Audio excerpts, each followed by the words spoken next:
I think that ding means that I'm broadcasting. Yes. Okay. So this is my first HDR broadcast. Talking to yourself again. I am, and I'm recording it this time. So this is a picture I took on vacation in Vancouver, and I had a friend of mine ask how I made it. So rather than just talking to him about it, I thought I would make a quick video and give it to everyone so anyone can see how I did this. So this is, again, this is a picture in Vancouver on vacation, and it's an HDR picture. And so I just thought I'd go over everything I can think of to just describe how this picture was taken. I like it. There are a few things that I don't like about it, and I'm going to go through the whole process again a second time, and maybe I can correct some of the things that I didn't like the first time. First of all, where did I take this picture? Here is a picture of Google Street View. Let me go back to the map first, kind of back up. All right, so this is Earth View. This is Vancouver. This is Stanley Park. And here, right here, this little clump of trees, you see these rocks right there? Those rocks right there are the rocks in the foreground of this picture. And then the skyline in the background from Canada Place to, I think this is called Dead Man's Island, although it's not much of an island because it's, well, it's got this little bridge right there. Anyways, yeah, so here's Dead Man's Island. Here's the Chevron gas station and the rest of the Vancouver skyline. So that's kind of the place. So again, so I was parked out right there on the walk, on the sidewalk right here, right by the seawall. And obviously it was low tide. So and then the time of year, this was in end of May. And the time of day, I actually got up around 3:30, which is pretty crazy. But sunrise is pretty early in the morning in the summertime, and so I got up at around 3:30, and it took me about an hour to walk out here, or maybe half an hour, to walk out here to where this was, and from our hotel, and get set up. I took some other pictures here at the 9 o'clock gun, and then also at the lighthouse up here. So that was another cool spot to take pictures of. From the lighthouse, you have a great view of Lions Gate Bridge, which is just probably the prettiest bridge in Vancouver. So anyways, so there's that. And so this picture itself was taken around 7 a.m. If I had to do it over again, I probably would have done it a little bit earlier, just to get more of the city, skylights. Some of the lights are still on, the building lights, but yeah, this was illuminated, and they turned the lights off around 7. And so anyways, let's get into the photography part of it. That's enough about the location. Well, let's talk a little bit about the equipment. I don't have a picture of it, but I used a Canon.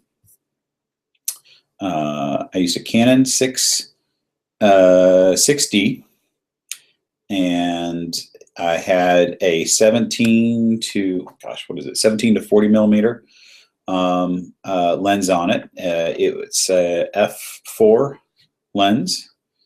Although for these pictures, I was doing just the opposite. I was stopping it down as small of an aperture as I could possibly get. So I'm at f22, which is crazy, ridiculously small, and at ISO 100. So as you can imagine, all these pictures were taken at ISO 100. So you can imagine these were all pretty long exposures. Yeah.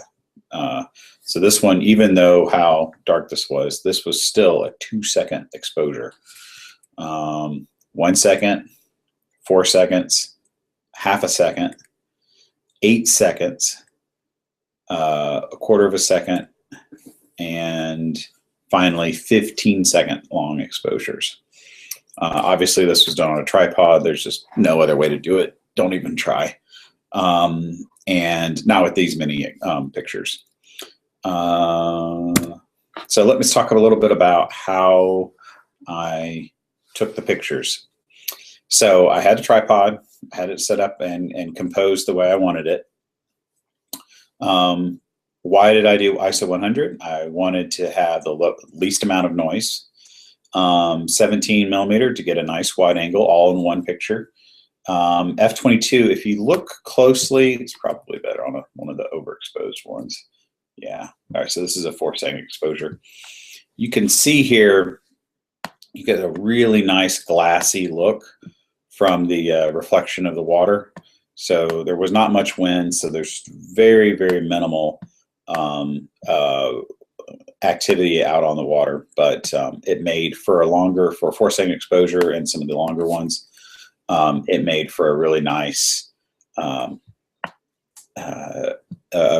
effect on the water. So that's the reason why I went with the longer exposures. Now, if I had a neutral density filter, which would have basically it's like a gray filter over my lens, I could have used a wider aperture and still have taken a longer exposure and gotten this look that I wanted.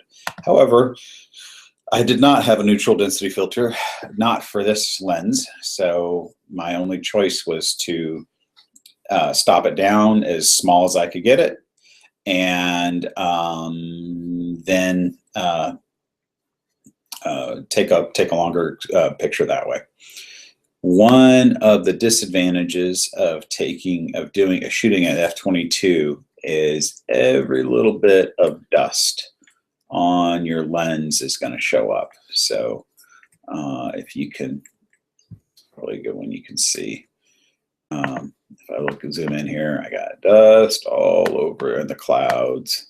There's even some dust in the water. You can't see it very well, but there. So in the final picture, I probably spent 10 or 15 minutes like going around this thing and finding all the wonderful little bits of dust in this picture. So anyways, yeah, you get that at f/22.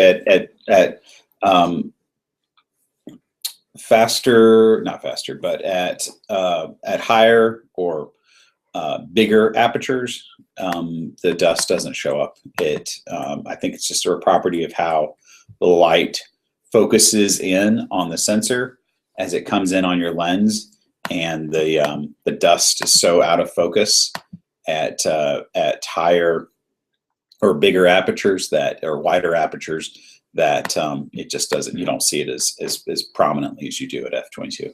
So anyways, that's something to just keep in mind as you're shooting. So let's look at these. The only difference, to me, this is the correct, and everything I've read online, this is the correct way to do HDR.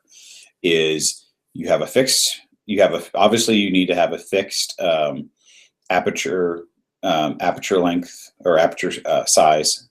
In this case, f/22. Obviously, you need to keep the focal length the same, and if you can help it, it's best to keep the ISO fixed as well.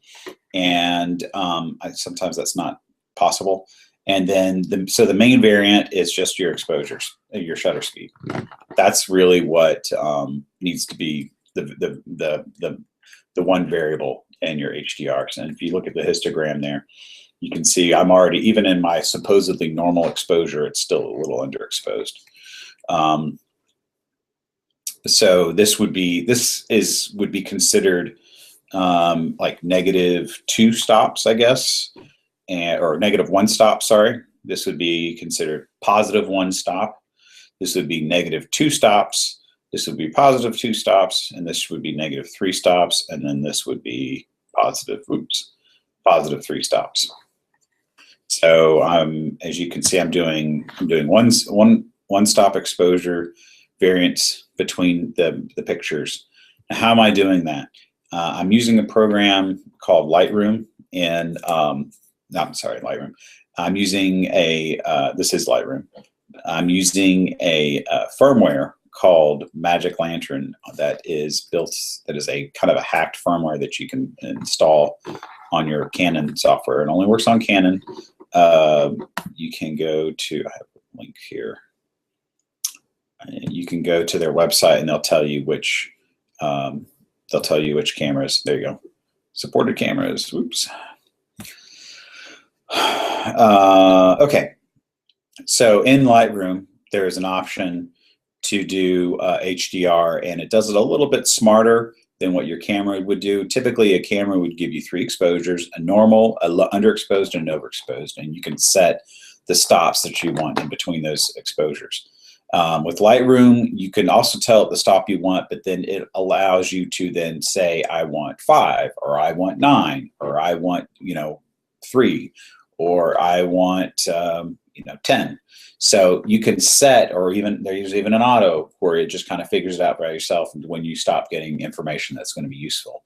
And you can also set the distance between the stops a little bit more as well. So anyways, it gives you a lot more choices than just the standard 1 or 3, or even the in-camera HDR that I think takes 2 pictures and then kind of does some sort of an in-camera merge between them.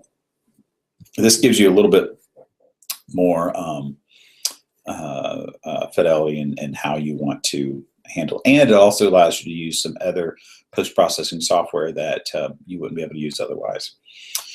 So let's kind of get into it here. So I have these pictures, and I have in the past done things like gone through each one of these, and I want to preserve the picture and its correct exposure. So I don't want to actually do anything to develop any of these pictures in Lightroom first before exporting them to my software, to my HDR software. But I have before done things, so just some simple things like here in the profile, enable profile corrections, removed any chromatic aberrations, maybe align it if it's out of line. Actually, I probably wouldn't even bother with that because it may change. I don't know if you can be certain that it's going to balance every picture the exact same when you're trying to line them up later. But that's basically it. Maybe change the white balance if there's a set Kelvin that you want to use for every picture. That's actually a pretty handy too. In fact, because what's going to happen is I'm going to take all these are all raws, and then I'm going to go in here and say, all right, here's all my pictures. They look great. I'm going to right click and I'm going to export them to HDR EFX Pro 2. Now, when I do that, it's going to export them all as TIFFs, which is going to remove all of the white balance information that I have right now with RAW.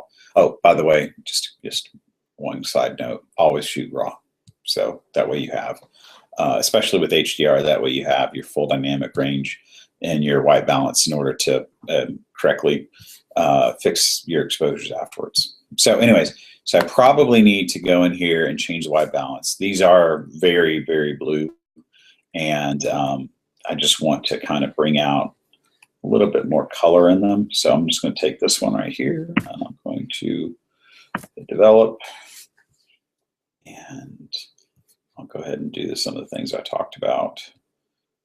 Enable the profile correction, any chromatic aberrations. And let me just see, I can always turn this back off. Didn't do much. So fixing that after I do HDR is not going to be that big of a deal. Just that one little leveling. So let's see, what do I want to do? Let's try auto just to see what kind of Kelvin it gives me. That's not bad. That's actually pretty good. I think I'm going to go with that. So I'm going to go here to sync, and I'm going to check none, and then I'm going to add back my white balance. And actually, go here first and make sure everything is selected. Actually, I don't want this. Oh, cool. They're already auto synced. All right, so I got a little something for free here. These were already selected, and I had auto sync turned on. Sorry, not that one. So what happened is that as I was making those changes, it was making them to all of my exposures, which is actually desirable. That's what I wanted. I just didn't realize I'd done that. So if we go back through these, all of these have now been white balanced, this exact same, and they've all had the profile lens corrections on them. Great. It's just a lot better color range. All right, so let's go back to this. And one thing, I have 5 exposures. Actually, I have more. 1, 2, 3, 4, 5, 6, 7. I have 7 exposures here. Probably a little too many. I probably don't need these many exposures. But let me do all of them, and let me just kind of see what I get. There's one thing that I really don't like about this HDR that I took, and cannot remember how many exposures I used when I made it. So let's see what we get first, and we'll go from there. So it's processing all 7 pictures, and then now let's bring them in here. HDR EFX Pro 2 was owned by a company called Nix Software, and they were bought by Google. And so now there's a suite. All their applications are now one big suite, and they have dropped the price of it, if I'm not mistaken. It's $149 for the entire suite of apps, and this is my favorite one of their apps that I use. Photomatics is something that also gets talked about a lot. I like Photomatics, but this one, HDR EFX Pro 2, has the presets and the settings for it just make it a little bit easier to use, in my personal opinion. So everybody's different, and that's okay. But for what I'm doing here, this is the easiest way to do it.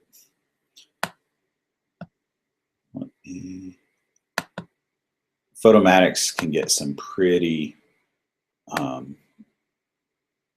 out there kind of pictures, and I'm just like, I don't know if I want something that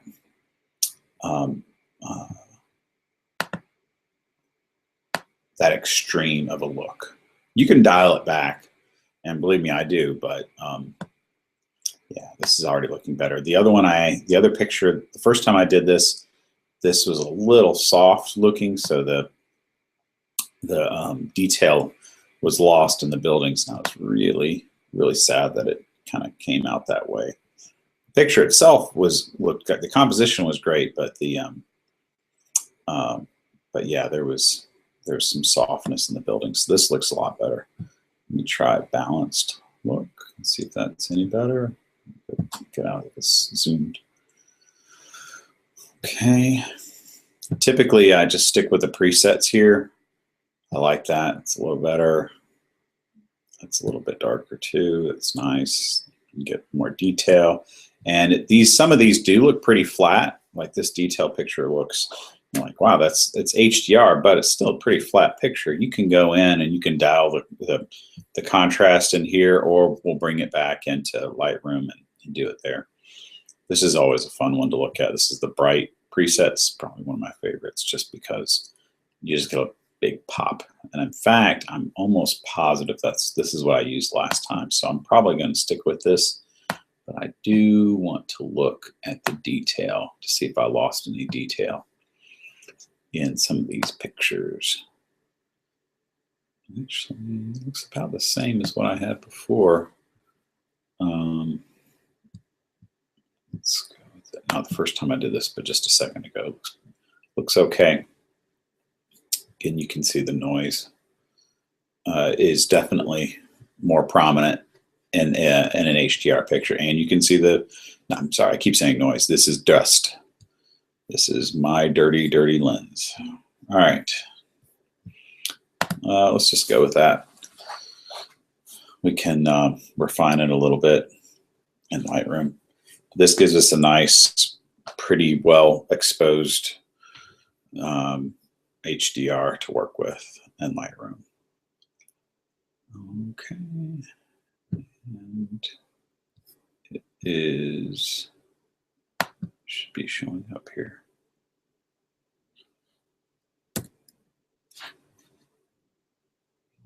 Ah, is that it? No, that's not it.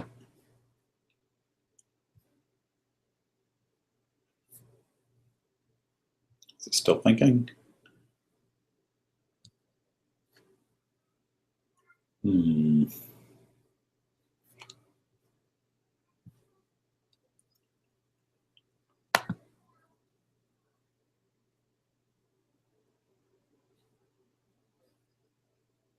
Where did it go?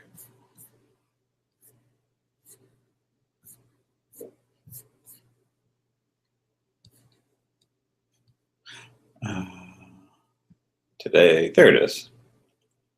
Why didn't you get added? All right. Let's import. Let's get you in. Oh, I know what I can do. Cancel that. I can go here to this. Ah, okay. Here's the reason. This is what happened. I was on the previous import catalog, which only shows me what my previous import was.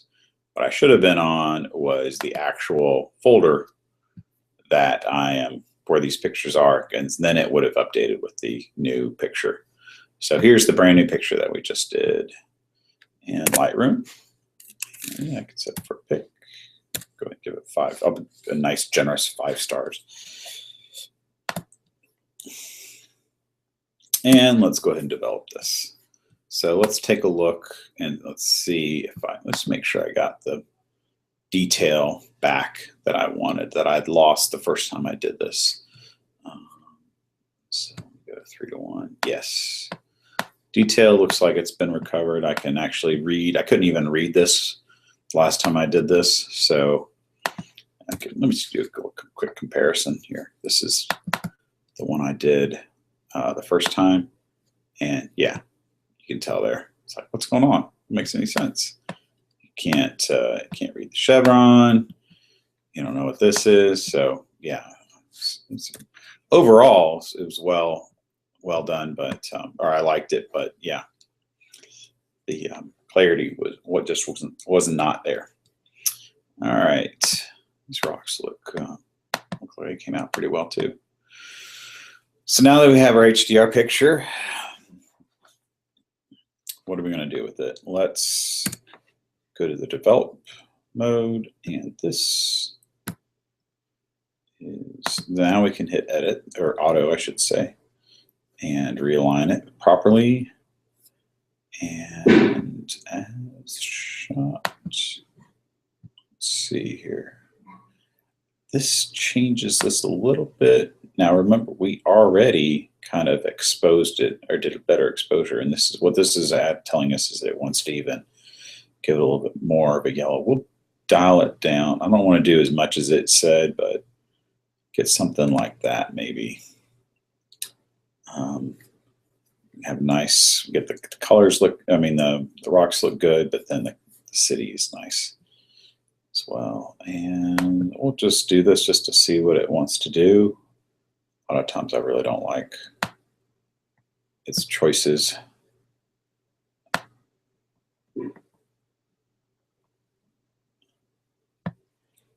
And let's add in some contrast. Maybe a little bit more contrast. There we go. Now we're getting somewhere.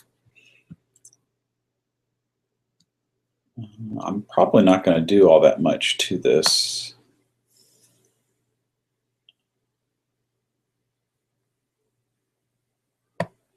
One thing I did the last time is I did a gradient. The exposure.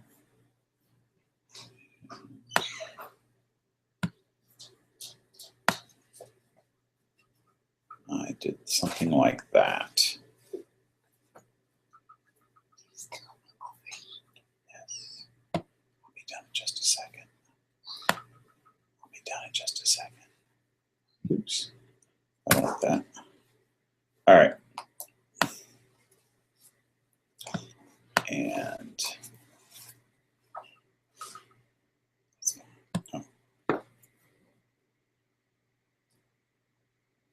Thank you. it's sent. All right. And I did this. I want to do this just a little bit, just to bring out a little bit more detail in the sky. Again, I'll have to go back and fix all the dust. That's probably okay. 1.5. Close. So let me go ahead and do the sky and clean that up. First of all, got to, I'm not going to get every bit of dust, but just to show the technique, I use the healing brush in Lightroom, and it goes through here. It takes it, it's lagged a little bit, so as I go through here, you should see the dust start to disappear. And then move.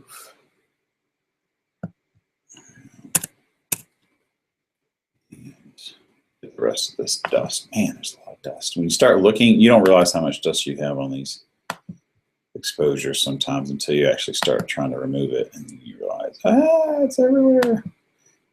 All right.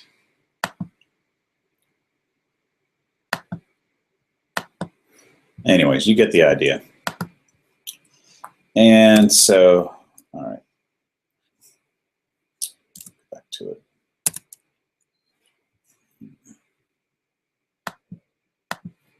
Done with that. That's good enough. And the last thing I do is I tend to put a little bit of a vignette in there just to kind of center the eye. Obviously, that's like way, way, way too much. But I always like to go too much and then come back. So I'm probably not maybe that much. Oops. Maybe 25. Let's just write it. 25. Cool. All right, I think I've got a final picture here. And I like the details better. I like the color. It looks a little bit brighter than the last one I did. I think I got a little carried away with the vignetting. But you got some cool sky going on there, and I'm not even going to bother trying to crop it because it's got pretty much everything I like about this skyline in here. So I guess the final thing to do is to take this and to right click on it and to actually send it somewhere. So let me export, and just for ease of view, to make it easy, I'm just going to say Vancouver morning 2. I'm just going to keep it as a JPEG and just have the highest quality settings on it. I'm not going to be too fussy about the final look. If I want to, I could export this as a DNG or a TIFF or something. But for this, I'll just keep it that. And there you go. There's the final output. All right. So hopefully this was helpful. And oh, I can see more dust. I told you guys at the beginning there's some dust in the water, and I didn't bother even taking it out. Obviously, I'll probably do this over again, and definitely go over a fine tooth comb to get all the dust off. And Maybe add a little bit of sharpening in order to get some of the skyline even more detailed. But have to be careful about that because I don't want to have to worry about the ripple. Anyways, that's it for this video, and hopefully you guys find it helpful. So, all right, peace.